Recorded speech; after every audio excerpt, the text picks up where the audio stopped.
אני יונתן. ואני מור. ואנחנו הולכים להציג לכם בעצם מה עברנו בשנה הזאת בקורס תעשיית המיליניום.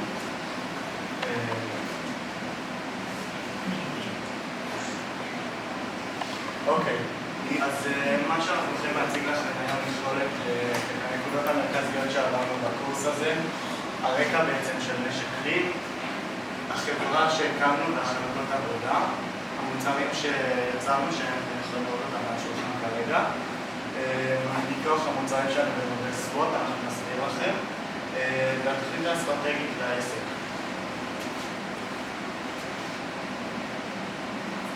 מה שעברנו בעצם בקורס, הנקודות המרכזיות שלו היו שלבי המעגל התעשייתי, חשיבה יצירתית, למדנו הרבה מאוד יותר ממה שידענו בעצם על התעשייה הישראלית.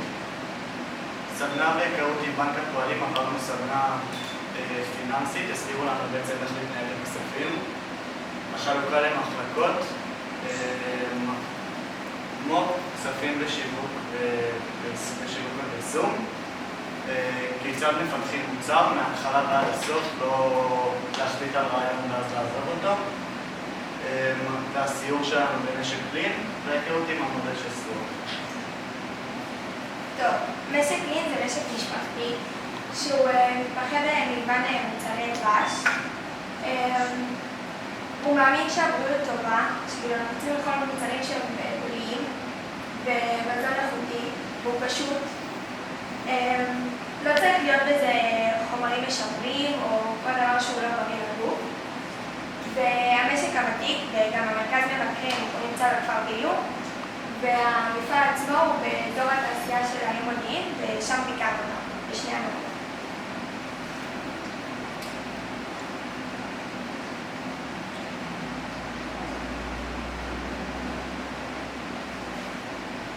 אוקיי, מה מייצרים במשק כלים?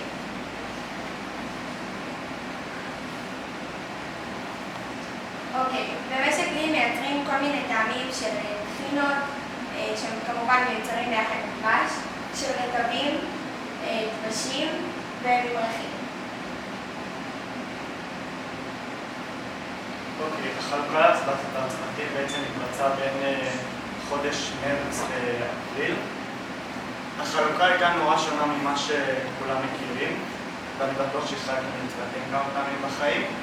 אז אביב בעצם הניח לנו על השולחן כל מיני פתקים, ועל הפתקים היו רשומים תכונות. ואמרנו לבחור את התכונות חוזק שלנו, ולא אמר לנו בעצם למה זה.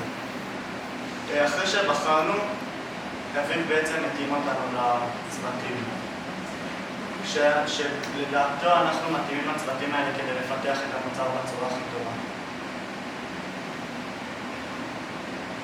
כן, אתם תראו את התמונות. החלוקה לעבודה ערכה ככה. אנו צוות כספים ותכלול, שאחראי ליצירת עץ מוצר, שבעצם פירט את כל המרכיבים שהולכים להיות במוצר, במשקלים שלהם ובמחירים.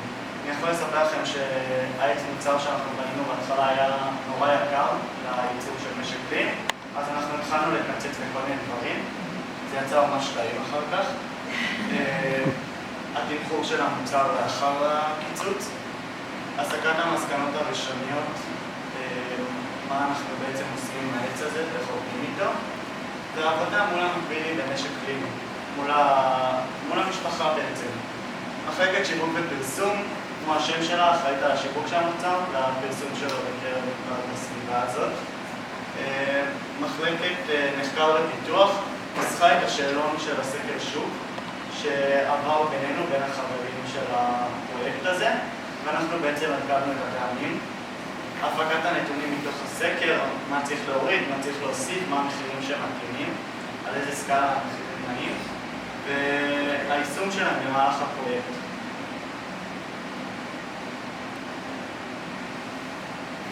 המוצרים שלנו הם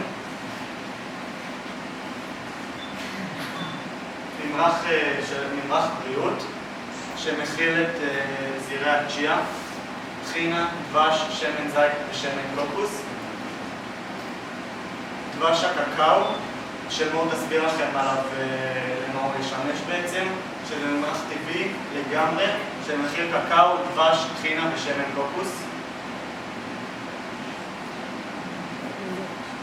אוקיי, אנחנו החלטנו על המוצר, אנחנו רצינו טעם חדש, טעם מעניין, מרענן, שלא היה מאוד במשק קלין. אז אנחנו החלטנו כאילו התחלנו לעבוד, התחלנו למספר קבוצות, כל קבוצה הייתה אחראית לרעיון מסוים שהיא חשבה עליה, וככה בעצם הכנו את המוצר שלנו כעיקרון חושבים שאנחנו רוצים שיהיה. בסופו של דבר מה שנקרא זה ממרח בריאות לדבש קקאו, קקאו דבש, כן. ואנחנו רוצים שהמוצר יהיה לא חומרים משמרים, שלפעמים יתאים גם לצעירים ולא רק כאילו גדולים.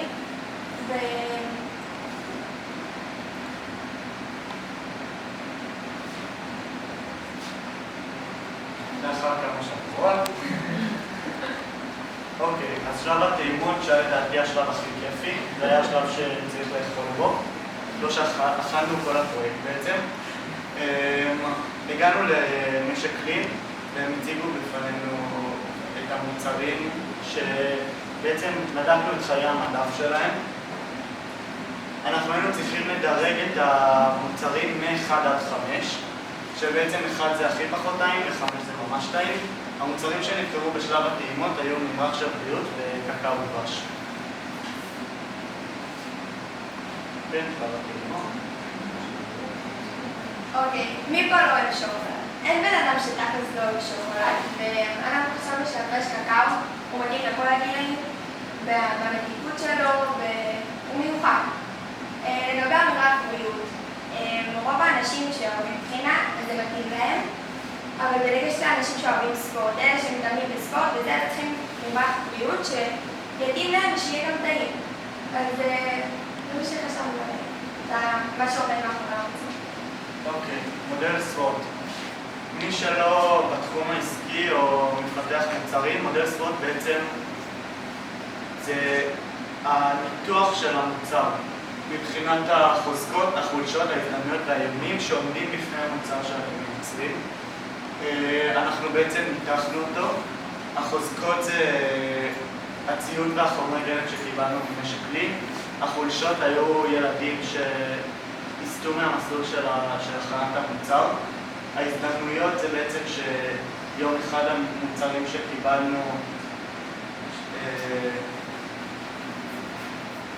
נעשה מה שבדמיון שלנו שזה יגיע לשוק. והאיומים זה שאחד מהמוצרים יסביר בטעם שלו או במראה שלו מוצר של חברה אחרת. תמחור המוצר זה בעצם, זה העץ שסיפרתי לכם עליו. אנחנו לקחנו כל אחד ממה שהממרחי בריאות מכילים, שמנו אותו בגרמים שהוא בעצם בתוך הממרח, אתם יכולים לראות גם מאחורה, והמחיר העלות שלו בשביל היצרן, לא בשביל הצרכן.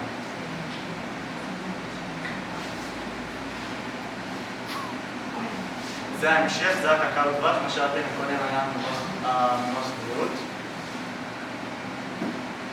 אוקיי, אחרי הסקר שערכו מחקר ופיתוח, שאנחנו, הילדים של תעשייה, שאלנו אתכם, ההורים שטעמו וזה והבאנו לבית, אז הם עשו סקר שהתגלו הכל, והגענו לשתי מסקנות, לגבי הוויזואליות והמחיר הגבוה. ואז הם התחילו לעבוד על זה כדי ליישם את כל המסקנות שהגענו אליהם ולשפר אותם, לראות איך אפשר לשנות את זה ואיך אפשר להגיע למשהו יותר טוב. אוקיי, הפרסומת שהכינו צוות שיווק ופרסום.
שמה שהיה במהלך הקורס, רק כמה תמונות כמו אותנו הרבה. כאלה אנחנו יפים. אוקיי, אנחנו רוצים להגיד תודות מיוחדות לכמה אנשים. למשק לין בעצם, לנטע לין כהן שליוותה אותנו, כמו גם יואב לין, שירלי טל וגבי כהן. אנחנו רוצים להודות לצוות הבנים, ללילה צור שלא נמצאת איתנו עכשיו, לבר העוזר, לשרון השם טוב, תמר גוטמן וגיל גמוש. לחברי תעשיידע, לג'ודי אלספור, לאסתי שילה וללי דניאל. והתודה הגדולה שאנחנו באמת רוצים להודות זה לך אביב. תודה רבה שלך. שעברת איתנו את כל הדרך הזאת, עזרת לנו להתגבר על מכשולים. ואנחנו אומרים תודה בשם כל השותפים.